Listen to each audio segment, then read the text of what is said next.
Today we have a quiz coming up, so I'm skipping the clicker question since both of them takes time.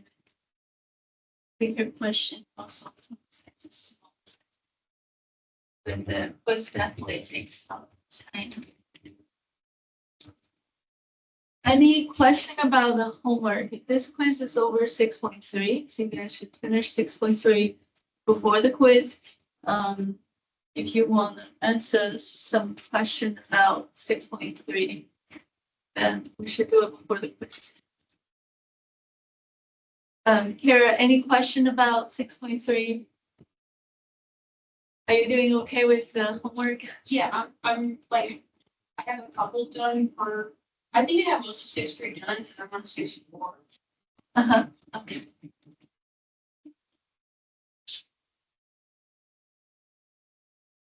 Okay, I set the quiz open at 11, so we can't really open it early.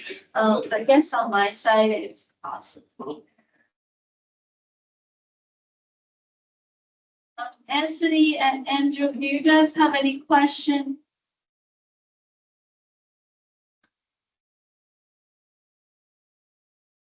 All right, I also want to announce that next Wednesday is going to be the midterm. You should use the study guide to study for it. Mainly we're going to cover most of the major concepts that we learned so far. If you look up online under the tests, for tests for we don't have a lot of tests in this class. It's either the final exam or the midterm, and all the other ones are quizzes out of the assignment. These are the solution I posted earlier. If we look at only the question part, the first question I think is from section 3, where we have multiple independent variables. Knowing the distribution of individual variables, we're hoping to find the distribution, the probability divided to the minimum of those two variables. This is a question about moment generating function. So that's 5.4. Question 5.4 assignment. This is a question they're trying to find this probability when it's greater than that. So that's definitely a normal distribution question. You think of this question as from 5.5, 5.4, 5.3. This question is about should be this is one of the homework question asks the data boundary for percentage, so looking for 20% boundary for the total number of sick days. So that will be a 5.6 question. Number 5.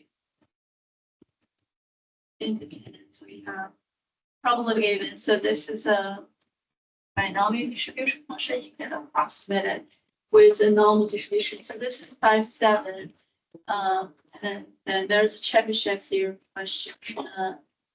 And then we're moving on to chapter 6. Given the data set may not be this one, but you should be able to graph it, construct the distribution table, draw the histogram based on your distribution you set up, calculate the mean and standard deviation. So those are section 1 assignment. And then we have Stanley plot data set. The 5-number summary, interquartile range, box plot, 95th percentile calculation. So these are all 6.2 content. And then this is about maximal likelihood estimator. So that's 6.3. And this was the 6.5 question.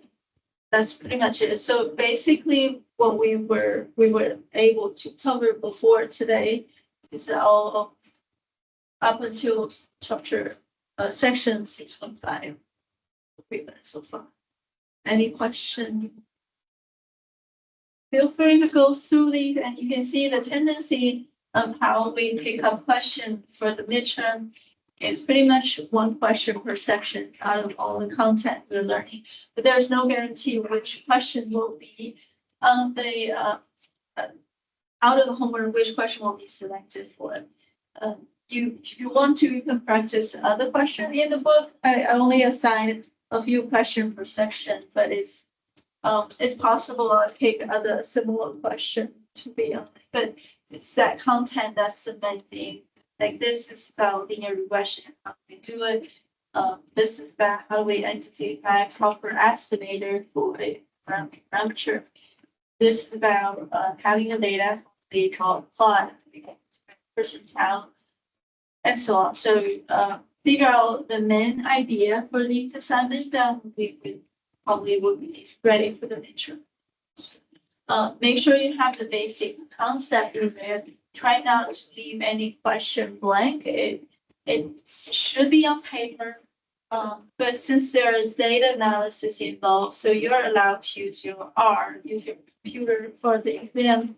The midterm is a major assessment. I'm not going to allow us to attend it virtually online. So for the next Wednesday, you have to be here in the classroom. You can use your computer and your calculator, but you cannot do it online because I don't get to say your room or your face if you're online. So I cannot guarantee, are you doing the calculation by yourself or is there any other possible help? So just make sure we're all like equal as far as opportunity. I would specify that next, let's say for the midterm, it's going to be an in-person test. Computer is allowed, but it's in person. All right, it looks like it's already 11, so the quiz should start. I set it start at 11. It's already open. You can open up the quiz question and start working on it. I pick out one of these work assignment for 6.3 as a quiz question. I did change the question a little bit. All right, so you go assignment, course tool assignment defined in quiz 6. 6, you should see.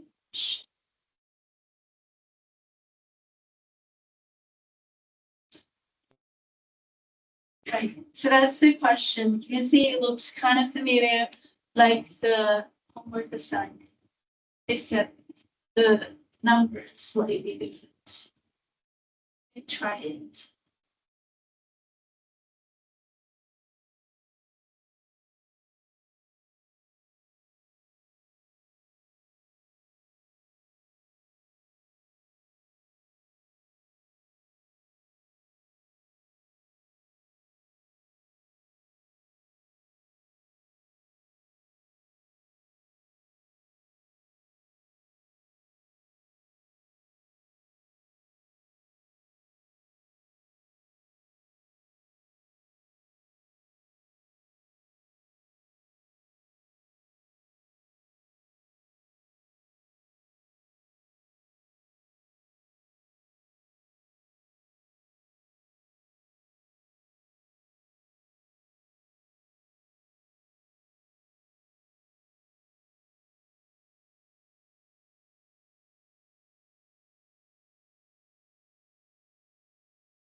We're almost done.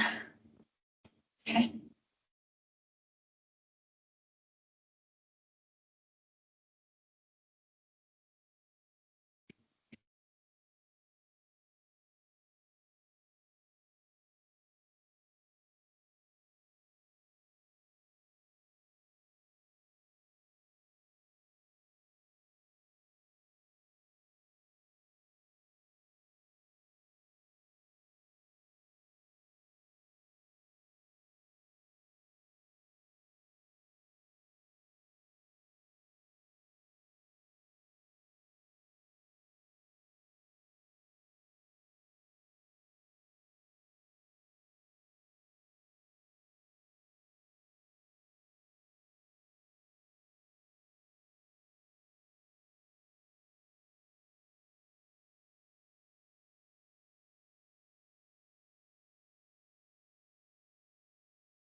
I assume most of us finished with the quiz.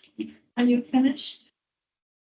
You can submit it online or you can submit it in the class with paper.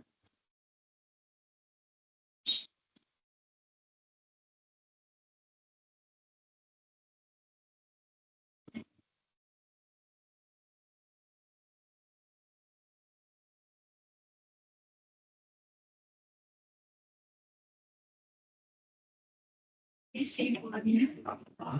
It is the white page now. Did you submit yours? Well, yeah, I was just gonna submit it after class, because I was late, so I Okay. don't hold any back.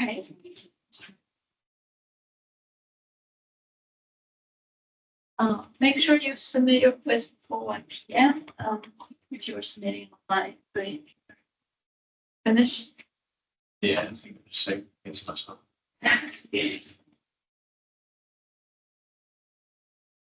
All right, we have started section 5. You can continue if you haven't, you need to finish up, but in the meantime, I try to use the rest of the time to finish section 7. All right, we've been going through chapter 6, which has the main point of the estimation. Inferential statistics. Okay, statistics has, you can consider this as 2 steps. Step 1 is descriptive statistics, where we collect data and describe what's going on in our data set. And all the data collected can be identified as random samples from the underlying distribution. Now, the second step of statistical work is inferential statistics. You are infer from the sample that you had, you're drawing conclusion or making decision about the broader population. So 2 of the main inferential statistics method or technique are estimation and hypothesis test. Now, estimation is what we're doing right now. We're trying to estimate the underlying parameter There's multiple ways to identify the estimation. Most of them landed on a particular function. It's a function of random variable.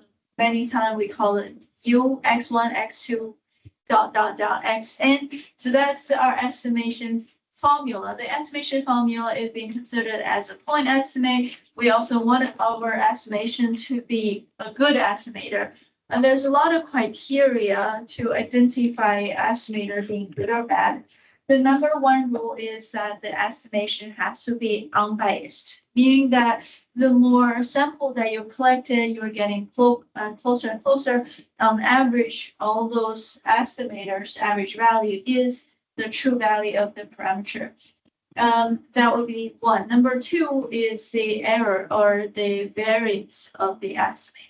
We're hoping to have an estimator that does not change drastically. We want it to be really close to the underlying parameter, and that is the size of the error. We'll talk about it in this section and the next section. All right, and then with estimation, we also have, other than point estimate, we have interval estimate. We're gonna talk about that next chapter. And then there's a hypothesis test. So we're gonna work on hypothesis test in chapter 8 and 9. So this is like the overall idea. In chapter 6, 6.123 are descriptive statistics, and 6.4 we start talking about estimation method. And then 6.5 is a estimation of relation between two variables. So that is still considered a point estimate. 6.7 is what we just started estimating 6.6. Okay. So out of the whole chapter, I skipped one of the sections. All right, 6.7, we're talking about sufficient statistics. You might wonder sufficient as a additive, and we want to ask sufficient for what? This is for sufficient for the underlying. So we often say the y, which equal to u, x1, x2, xn is sufficient for theta. Theta will be the parameter. It's sufficient if the joint density function, joined by being joined on all those n variable, the joint density function can be factored into two parts.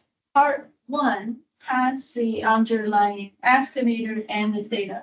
Part two, the function h only has sporadically the variable x, but doesn't have any theta in there. So factor out component that affected theta in the form of function u, and then component that do not affect theta in the form of a function of the x variable. This is when we identify that the u function, the u x1, x, and x2, xn as sufficient sufficient function for theta. We do not mean theta equal to u. We mean theta can be constructed using u. So u is kind of like a sufficient information that all we need to have theta is you can use u. Maybe it's u divided by n. Maybe it's u time number. Maybe it's half of u. So what we have is like all you need is u. That's what we mean by sufficient. And we went over a couple of examples. We talked about in Poisson distribution after factor the multiplication of the probability. We end up having a factoring of the joint distribution. In the factoring, we realized that the x bar is a sufficient statistic for theta. And the second example we went over is a normal distribution. It's a special situation in normal distribution when the variance equal to 1, the mean is unknown. We are having the task of trying to estimate the mean since the mean is unknown. So with that assumption, we now have the density function for every x variable. Then all these x variables multiplied together is the joint distribution. In that joint distribution, we inserted x bar just so we can factor. So we're trying to, when the exponent have a summation, the actual function is one exponent function multiply another one. Now we have the factoring. In this factoring, one part of it do not have the parameter mu, and one part of it has the parameter mu. So we can consider the part that has mu that is connected or contained only by one function, that's x bar. So we can see from this that x bar is sufficient for mu. And then we have example about the proportion. The reason that we have to go through multiple examples to convey the idea is that they fall into different category. For example, normal distribution is quantitative is normally the model for quantitative distribution, quantitative data. And then therefore we want to be able to handle that. And then a percentage is a common parameter that we often have to calculate for qualitative data. Qualitative data is either yes or no, this or that. So percentage is something that we often want to estimate. In this case, after factoring the joint distribution, we realize that summation of xi will be a key. So that will be the sufficient statistic for key. So this example, we focus on that summation. So here we even calculate the conditional probability to see that the conditional probability of x1, x2, xn given a y value is that formula. So that again verify that the y as a summation of all these xi is sufficient. And then we also have, right, we analyze that maybe all these calculations based on the factoring seems to be a really lengthy process, because every time you have n density or n probability multiplied, and then you have to group them together and you have to factor. And sometimes you have to do complicated algebra to finish the factoring. So maybe there's an easier way to do this. So after looking at all the 3 examples we've done, we've realized we're able, algebraically speaking, we can write all these distribution functions into exponential form. After we've done the exponential form in the exponent, most of them can be considered into a summation of 3 types of term. A term which has a multiplication of x term and parameter term, a term that only have the variable x, a term that has underlying parameter. So kx times t theta, sx, and q theta, these are 3 types of term. It turns out about sufficient statistic, the only one that actually matters is the one that involves multiplication. The p theta times the kx, that's the one that will indicate what should be the sufficient statistic. It has to be a summation of kx. That is the form that we're looking for. So look through all these examples, convert it into exponential form, and then you can see each one of them, in the exponent, there are multiplication term between x and parameter. There are individual term with x, or individual term with theta, and the only one that we need to pay attention to is the one that involves multiplication. For example, for Poisson distribution, we have x times logarithm of lambda. So then the x is the term that we call the kx. So we don't even have to worry about the format of p theta. In this case, we have logarithm lambda, we have mu in the normal distribution density, we have logarithm p over 1 minus p. So the function of the underlying parameter can be in different form, but all we care is the term that's multiplying it in the x form. So among all these is all x. So summation of x would be a sufficient statistic for all 3 examples that we've done before.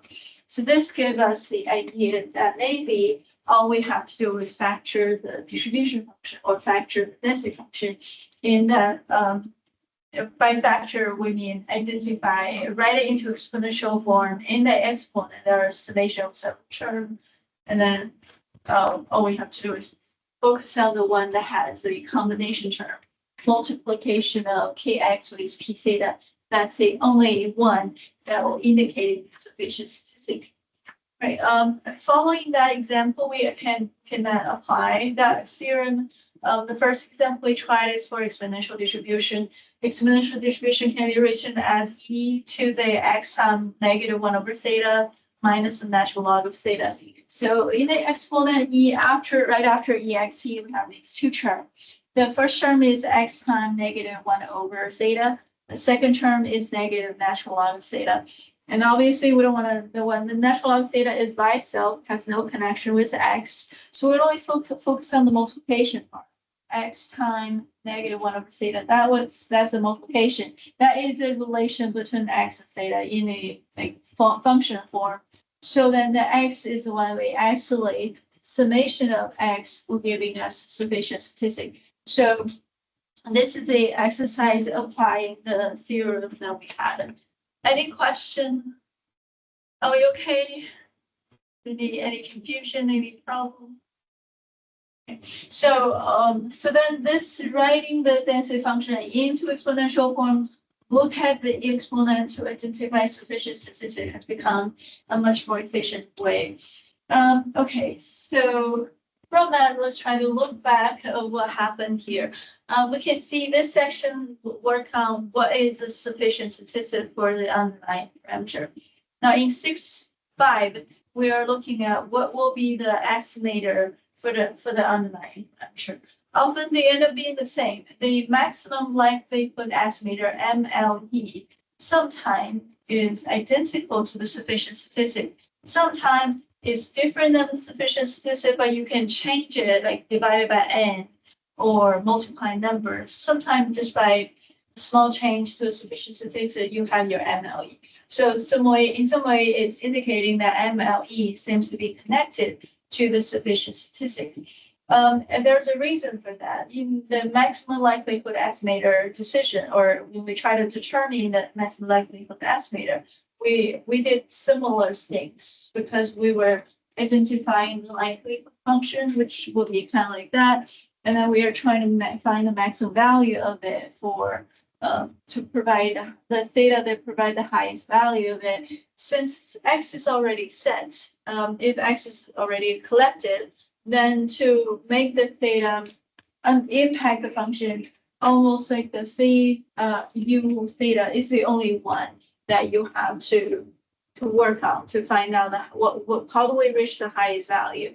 And the highest value of this function L theta will be affected by theta, since theta can only be combined into the whole thing with the first part of the factor. And obviously it will make the calculation a lot simpler if we identify which part is sufficient. That's part of the reason, because the logic behind the sufficient statistic has a similar process like the maximum likelihood. Now, another thing is that well, we also have the issue that maybe you have multiple parameter.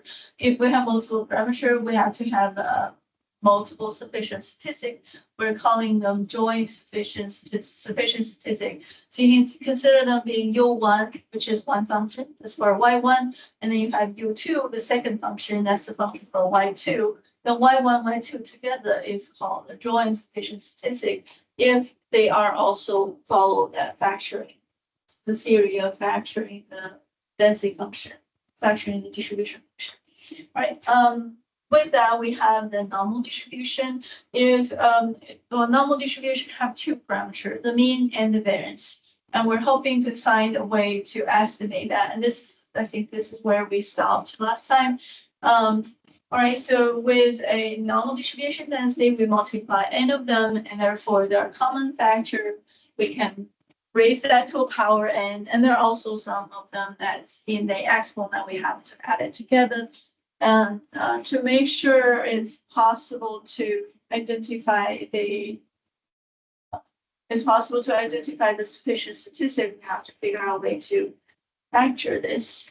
Now we're gonna look at what will be the related formula related things. And then one of them, after factoring them, one of them we can see is here we have theta 1, theta 2. And theta 1, theta 2. It doesn't look like we can factor anything out, but most of them are summation. We have summation of xi squared, and we have summation of xi. Other than that, in the entire distribution, joint distribution function, we don't need any individual x value. So all you have to have, you need to have summation of xi squared and summation of xi. So in this sense, the y1, y2, one is summation of x squared and one is summation of x. That is enough. That's all you have to have in order to determine the best estimator. So we would say y1, y2 is sufficient for theta 1, theta 2. But then, of course, Y1, Y2 are sufficient statistics, which would consider as the building block for a good estimator. So, and then if you remember from last section, we have the X bar, which will be the Y1 divided by the Y2 divided by N. And then we have the X squared, which is really Y1 minus Y2 squared over N divided by N. So it's kind of like a formula, using the X, Y1, Y2 as material to construct this formula for X squared. And that's the estimator for, let's say, unbiased estimator for the population variance. Any question? So in this setup, the Y1, Y2 is being identified because that's the main component that will affect the theta 1, theta 2. But then they're not the mean or the variance. And what we can know is that they are the portion, the thing that will be necessary to calculate an estimator for the mean and variance. Okay, so since obviously we also observe from the couple examples that the sufficient statistic is not unique, and also it's not even, it doesn't always equal to the actual estimator itself. So why do we want to worry about it?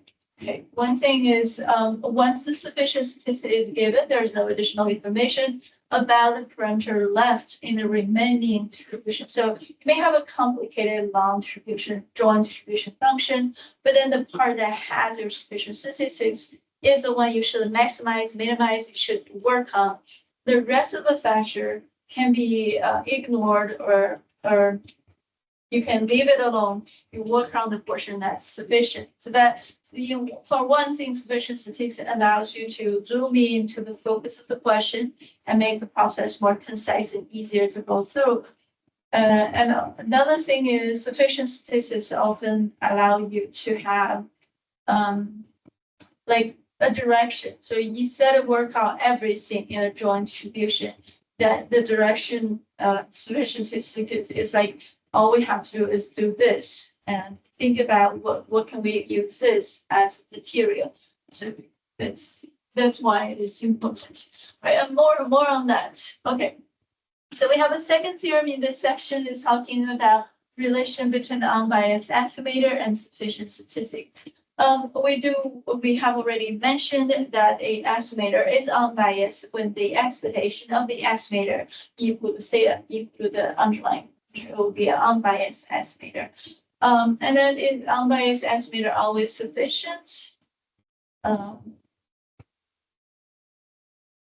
think so. I think it should be. All right, let's see.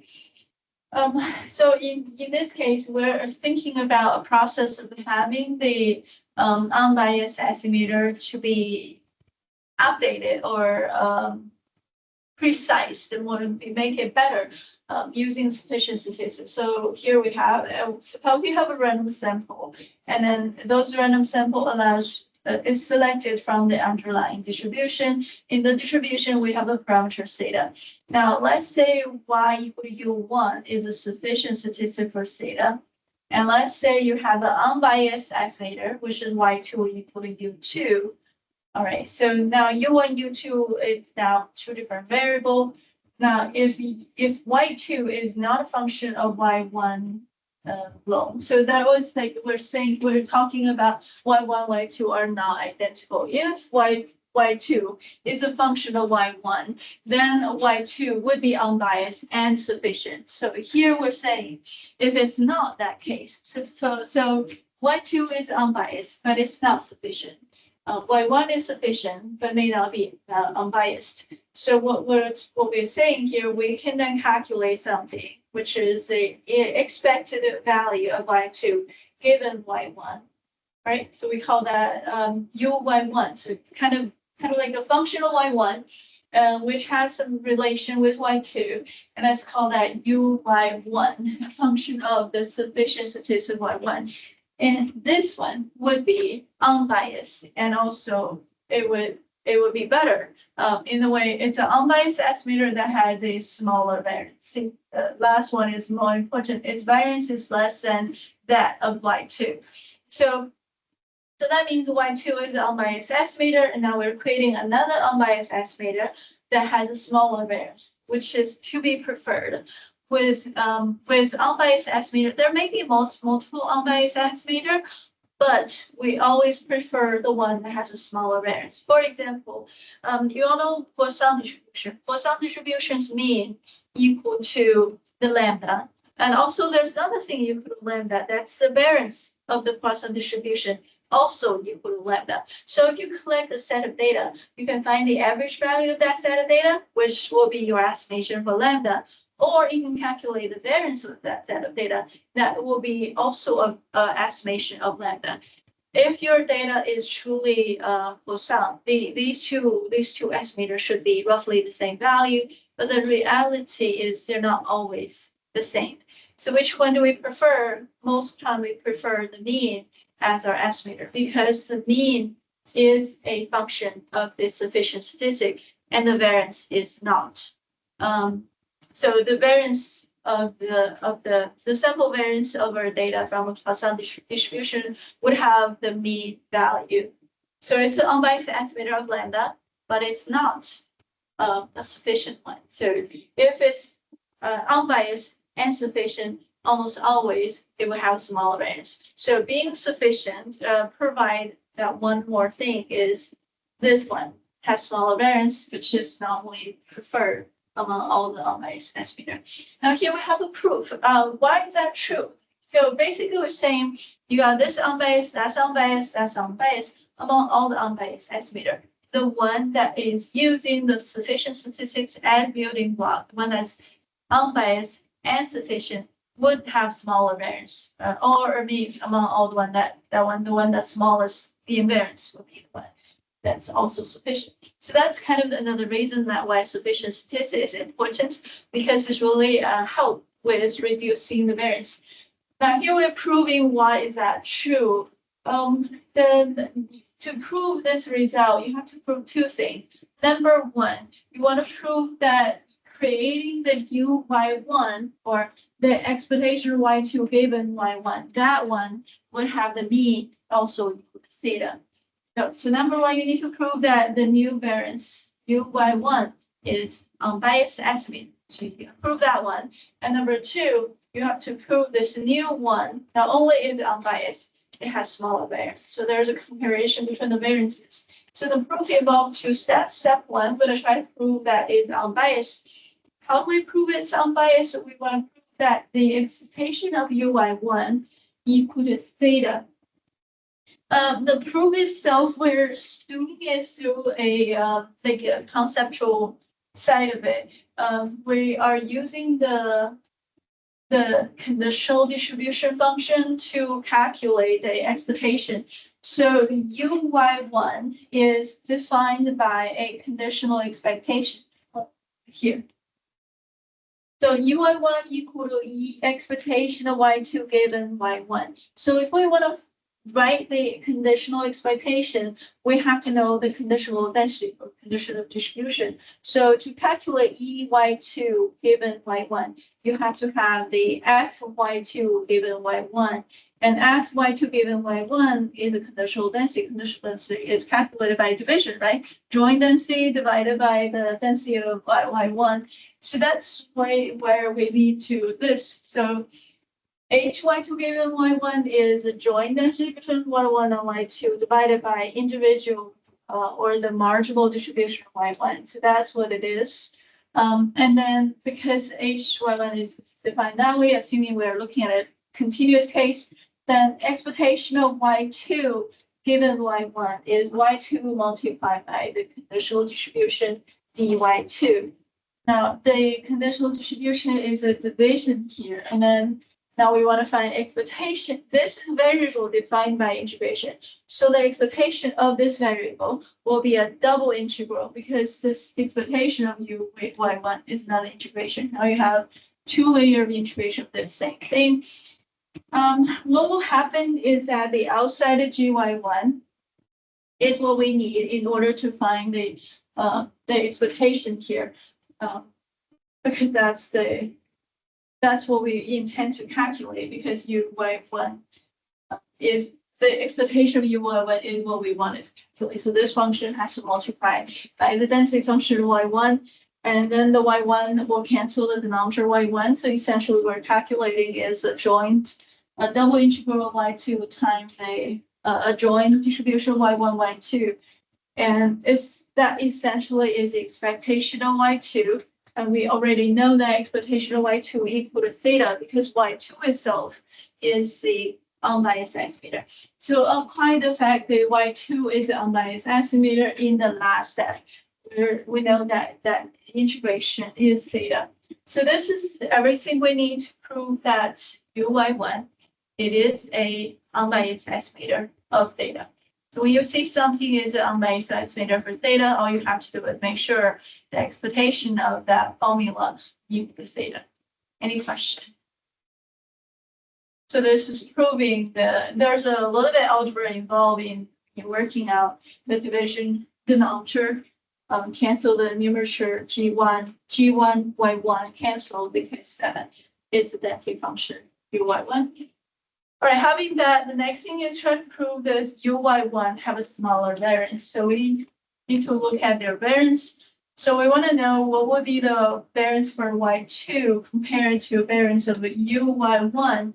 And then what uy1? uy1 is a conditional expectation of y2 given y1. So essentially we're looking at this situation. We're trying to look at variance of y2, which is variance of u2, compare with variance of expectation of y2 given y1.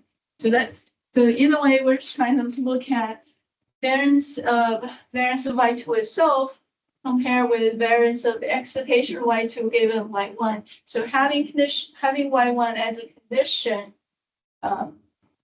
Now, then, so think of it, one is a variance, one is a conditional variance, almost with the same thing, and one that's conditioned actually have a smaller variance. Why is that true? We can actually work out the first equation, the variance of y2 equal to, what is the variance? Variance is the expectation of y2 minus theta. Theta is the mean value for y2. That's why this is the formula for the variance of y2. Then we inserted minus uy1 plus uy1 just to compare it. So then once we've done that, now this summation, you have to square the full term. Two of them are grouped together. So now we have this calculation in there. One of them, this is going to be the variance for y2. So the reason that we inserted uy1 is because uy1 minus theta, the square of square expectation, that is giving us the variance for uy1. So what happened is you have uy2 over here, and we have these are all positive, and this one is one of those summation, which then verify that the variance of uy1 is smaller. This variance of uy1 added with a bunch of other stuff equal to the variance of y2. So obviously variance y2 is bigger. Any question? So then the top equation is really the main focus here to show that variance y2 equal to variance of uy1 plus this and that.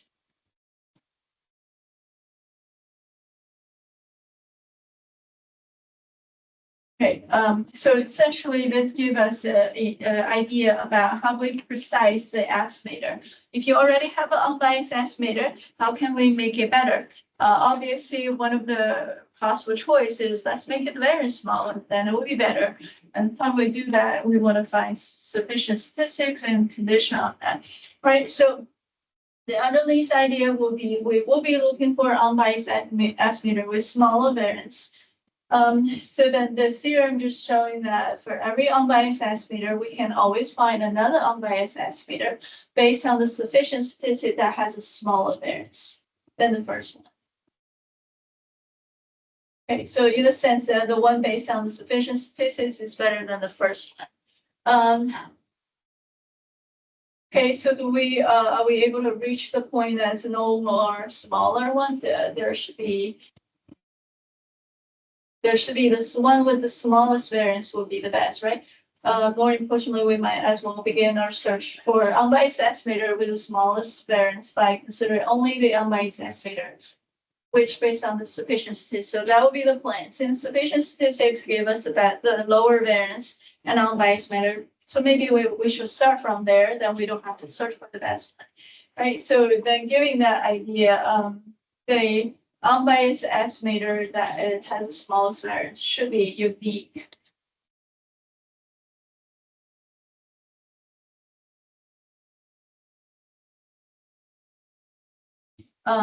Any question?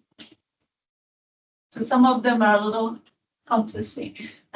So they give us that the importance of this section is allowing us to, if you know the West sufficient statistic, you look at your unbiased estimator. If it's all using the sufficient statistic, you know for sure this must be the one that's the best one. Okay. So let's refer back to a little bit about the fact that we factor things out.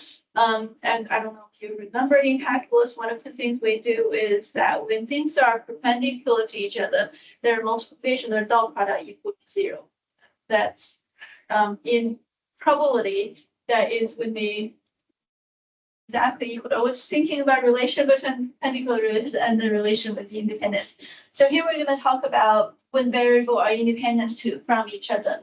Now we have mentioned already in this section that the sufficient statistics y for a parameter theta is independent from another statistic that is a distribution that is free of theta. So you have a one, which is a y is sufficient for theta. So we would consider y has all the information about theta. And then you have another variable that is that has no theta, free of theta whatsoever. Then these two variables, the variable y and variable z, they are independent. So this is another interesting about sufficient statistics. We can prove independence through whether one has theta or not, and one is sufficient or not. Okay, so if you have sufficient statistic for theta, and then you have one that has no theta at all, and then the two would be independent of each other. So this spread out, normally proving variable independent from each other are very difficult. We have to prove their joint density equal to multiplication of the marginal density. You have to figure out their exact density function. So it would be kind of hard to prove independent. But now we're having another perspective. How do you know these two variables are independent from each other? All you have to do is prove that one is sufficient for a certain variable and the certain parameter. The other one is free of it. The reason that we talk about this is because one of the things that we didn't prove earlier, we skip it earlier to leave the proof to now. That is variable z equal to n-1 times x squared. The sample variance multiplied by n-1 would end up giving you the variable that is the summation of squares. So x squared is summation square, deviation square divided by n-1. Now, if you multiply by n-1, that cancel the division. Now, all we have left is summation square. Now, that would be the z. And then the other one is a y. Y is the average value of x. Okay. Now, here we're going to see that these two are independent from each other because x bar is sufficient for the, let's say, parameter theta. Theta will be the mean value for the distribution. So x bar obviously is estimator for theta, and is also sufficient for theta for most of the distribution. X bar will be the estimator for the mean. On the other hand, the z is the summation of the square, which is x minus x bar square. And you can think of it, this z is free of theta. There's no theta in this representation. And therefore, we see x, z, and y are independent of each other. So we will see they would have a distribution that is free of theta. Any question? That brings out another way to prove independence of variable. Okay, so how do we know that these has a distribution that's free of theta? Now, how do we know it's free of theta? Now, z is, I'm going to write the z. This is z. Like I said, z is the summation of deviation, x minus x bar squared. Z is the distribution z. So to prove that z is free of theta, what we have is going to be The z itself is this is the e to the t, right? This is a z. The z itself, we have this formula. We have this formula, okay? If you are trying to write the moment generating function, so here we're writing the moment generating function for z, we're trying to prove this moment generating function to be free of theta.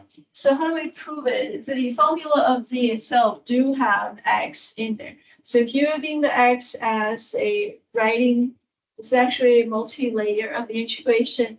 This function has theta in there still, but we can change the variable to prove that it does not have theta. If you have x minus theta equal to wi, that's the change of variable, that this will be a wi, and then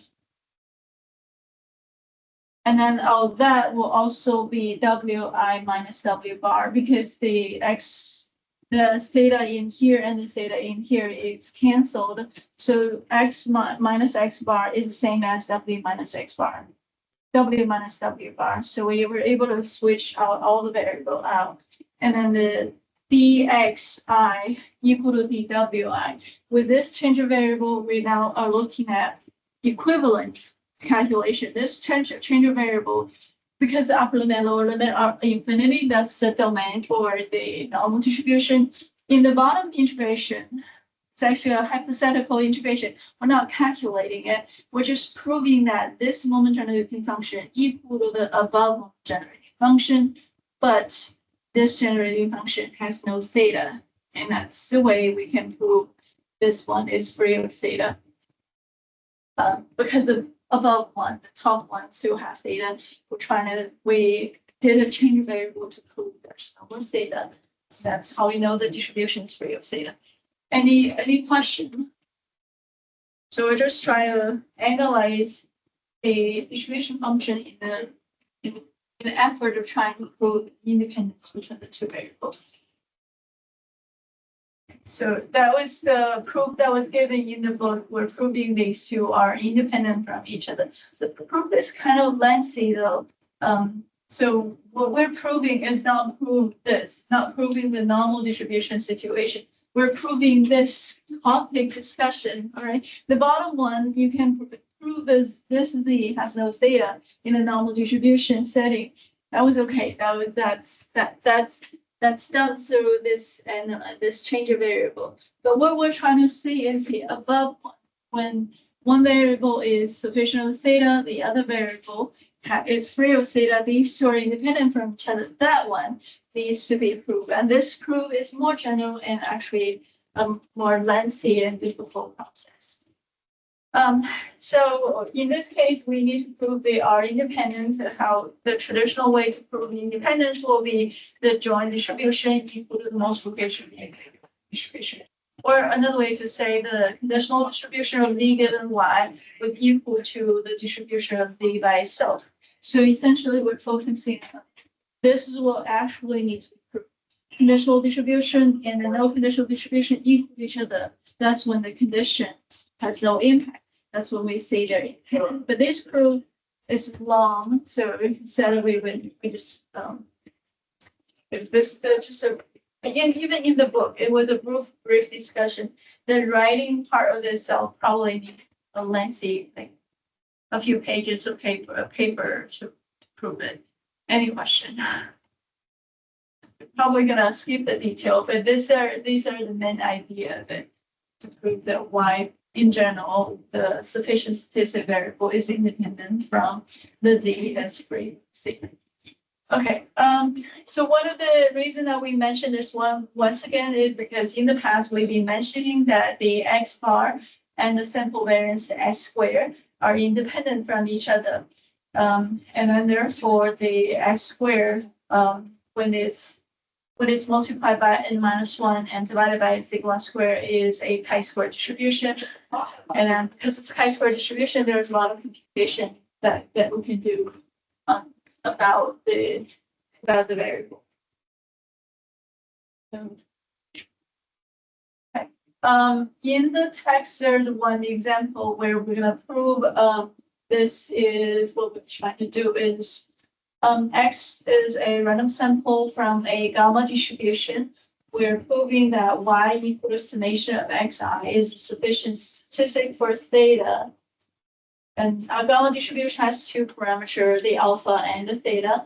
So this summation here will be estimated with sufficient statistic for theta.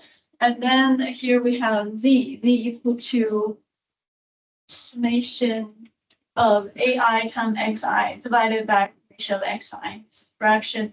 And we're trying to prove that Z has a distribution free of theta. So therefore, then the Y and Z will be independent of each other. So here is one of the examples to prove that Z, once again, is a variable free of theta. How do we prove it? You want to prove that the moment generating function of Z has no theta, and therefore it will be a variable free of theta. To determine the moment generating function, you have to have e to the Z multiplied by the density function of the joint density function of all the xi. That's why there's a big multiplication. It's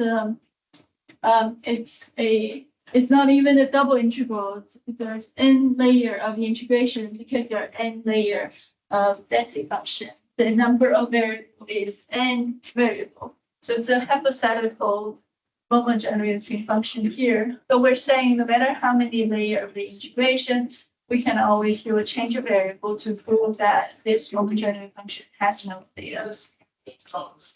Any question? I was writing some of the detail. If you do a change of variable with it is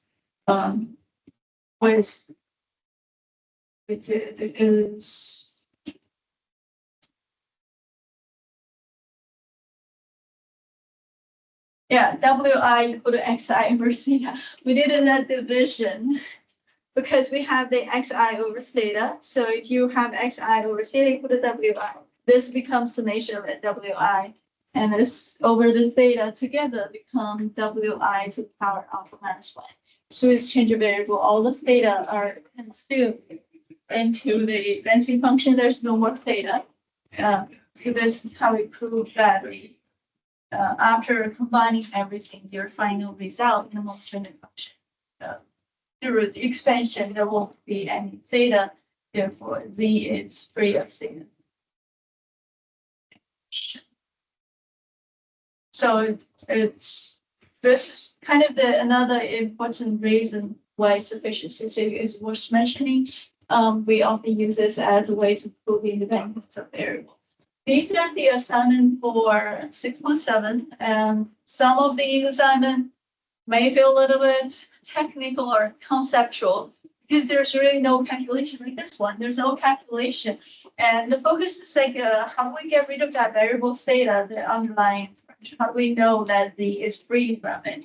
I think one of the assignment is that type of question. You might want to borrow some of the idea from here or from here. So there are similar process where you want to remove the variable but change the variable. So obviously calculus are being applied here and there. Other part will be analyzing your density function to find the sufficient statistic. So discussion about sufficient statistic and discussion about independence could be some of the exercise that we had in the section. Any question? So that'll be it for today. Make sure you have your quiz submitted, and then next Monday we'll try to go through any question on the midterm practice question. Anything that you feel like that was different than you perceived about it. The midterm practice question solutions already online. Of course, the actual midterms are not identical, but it should be similar as far as level of difficulty and the time that it needs to solve the question. So see you next Monday. Thank you.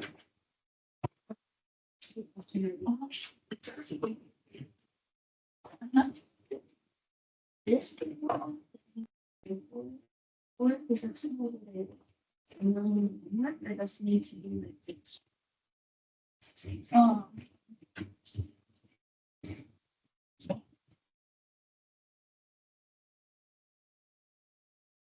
let's see here, the logic. I see you did the calculation exercise. Now for, right, and how many, There's six. okay. So does it need to be this? Choose here. Out of six, there should. Yeah, well, it's kind of like this, wait, this is the three. Go on the Y5 to the three. So then you either, if the Y5 is fifth one, so that's five of them below three, right? Or you have this three, you're gonna, this is Y6. If Y6 is here, Y5 is also here, so that will be relative division. Okay. That's the only Okay. way you feel, yeah, you can Okay. do that. This, Just wanted to make sure I circled the right answer. so is it, Just making sure. I see it right.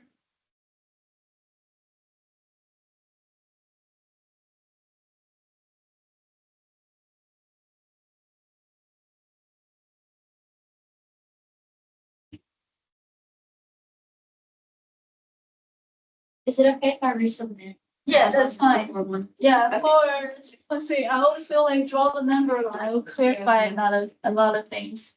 If I wanna find how many here, like put on that number in the middle. Well, I thought of it like that when I did the homework, but during the quiz, I don't know why, I just got all like, I couldn't think about it in the right way, so thank you.